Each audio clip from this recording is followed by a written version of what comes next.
como cada ocasión, desde hace ya cuántos años, estimada doctora Leticia Calderón Chelius. De hecho, platicaba yo con el equipo de producción. Más bien, tú me diste la bienvenida a mí en este espacio, mi estimada doctora Leti. Agradecerte sin lugar a dudas por todos estos años ya de participaciones y evidentemente, pues de análisis extraordinarios en materia de migración. Doctora Leti, bienvenida. Muy buena tarde.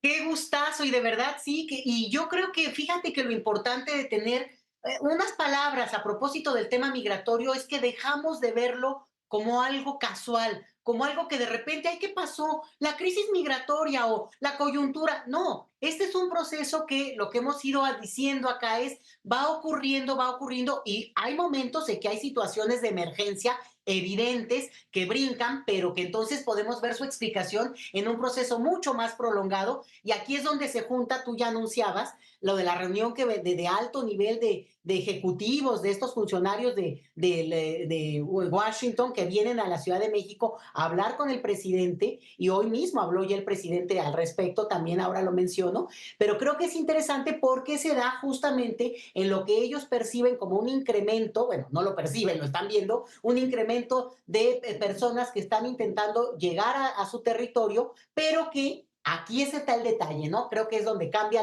la simple nota a decir que también es en respuesta a las imposiciones de normas muy rígidas, muy crueles, muy severas, que el gobierno de Greg Abbott anunció justamente el lunes, el Día de los Migrantes, el 18 de diciembre, a propósito de las personas indocumentadas que crucen a territorio tejano, porque esto es una atribución que Texas puede darse, aunque haya leyes a nivel nacional, pero en este caso, de cierto tipo de persecución que podrán tener las personas migrantes, incluso por autoridad no migratoria. Y entonces, este es el tipo de cosas que el republicano Greg Abbott, en un proceso electoral que se calienta y que tiene el tema migratorio en Estados Unidos, no ahora, no hace un año, no con Trump, hace décadas, como un tema eje que levanta suspicacia, temores, polariza muchísimo, porque hay gente que, bueno, lo ve con mucha simpatía, lo ve como parte de su orgullo, de su herencia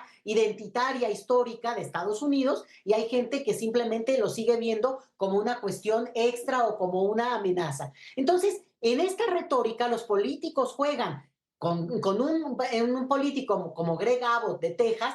Él impone esta narrativa, estas nuevas normas que anuncia, no han entrado en vigor, ojo con eso, pero las anuncia e inmediatamente demócratas, Washington, Biden, el proceso electoral, empiezan a buscar cómo equilibrar ese juego que en términos de la opinión pública estadounidense es fuertísimo. Entonces, seguramente vienen a México, digo, yo me anuncio, ya nos lo dirá después el presidente, pero también lo podremos ver en todo lo que ocurra la semana próxima y lo podremos platicar.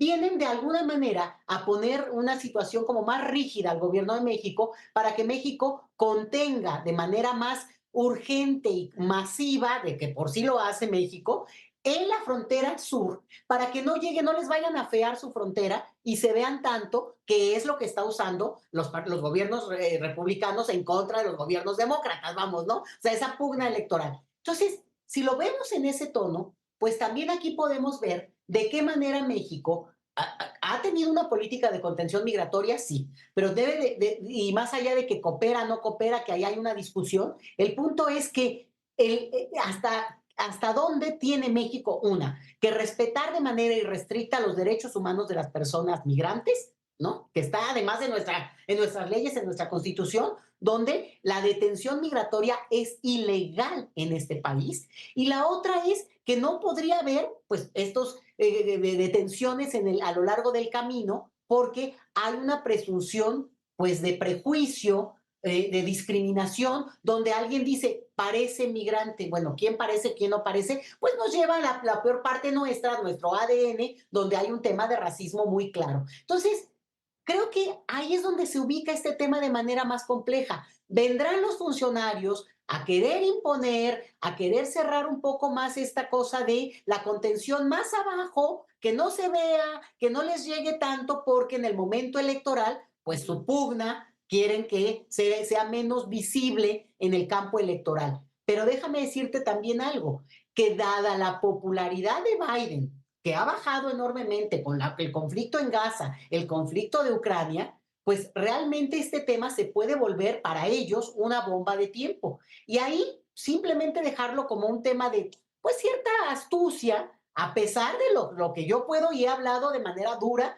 de la política migratoria mexicana, porque también eso hay que decirlo, pero a pesar de eso, hay una astucia donde hoy López Obrador lo dice y me parece que es importante, dice, sí, hablaré con los funcionarios que vienen de Washington, con mucho gusto, pero el tema de los bloqueos es tema. O sea, no podemos seguir así como no hacer relación entre Venezuela con todo lo que me puedas decir y el bloqueo económico que, digamos, incrementa la situación delicada de ese país, lo mismo que en Cuba, que son los dos principales países junto con Haití y por ahí, digamos, y ahí podemos incluir también, por ejemplo, Nicaragua, Honduras, los principales países, las nacionalidades que cruzan y que nosotros tenemos en el registro de México, aunque hay muchas más nacionalidades ya registradas en nuestro país o en el tránsito. Entonces, ojo con esto, porque justamente lo que tenemos es que se ponen temas en los que López Obrador dice, también inclúyanlo, empiécenlo a discutir, porque ellos nada más son rehenes de la cuestión electoral con los republicanos y no se dan cuenta que pues tienen una serie de elementos que tendrían también que abrir, que también son costos políticos para ellos, por eso no los abren, junto con el otro, y este es el más bonito. Estados Unidos, desde el inicio de lo que sería esta administración nuestra, con el presidente López Obrador, prometió con Trump y luego con Biden que estaría de acuerdo en la política de desarrollar las zonas o contribuir en el desarrollo de las zonas de alta expulsión migratoria de la región latinoamericana para evitar o bajar o empezar a tener un impacto en la migración no deseada. Pero Estados Unidos no ha puesto el dinero que prometió.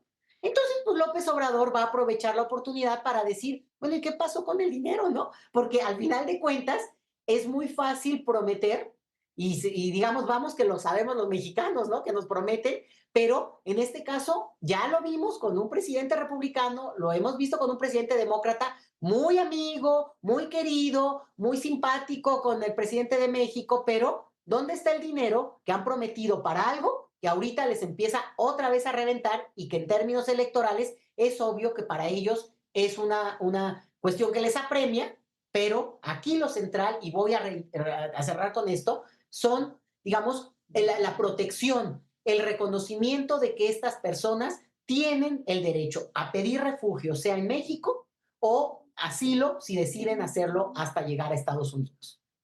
Perfecto. Doctora Leti Calderón Chelius, sin lugar a dudas, nos queda bastante claro que el próximo miércoles 27 de diciembre, pues despejaremos la duda de si efectivamente lo que quiere Estados Unidos es que nosotros le hagamos la chamba en el plano electoral para que ellos se beneficien de aquel lado. Por lo pronto, doctora, muchas gracias como siempre a lo largo de este año por todas las participaciones. Esperamos que el 2024 venga plagado pues de muchas más y de lo mejor para usted y los suyos. Mil gracias por todo siempre, doctora Leti. Felicidades, feliz Navidad para todos. Igualmente. Mil gracias. La doctora Leticia Calderón Chelius. Y nos vemos la próxima semana. Por supuesto que sí, aquí estaremos.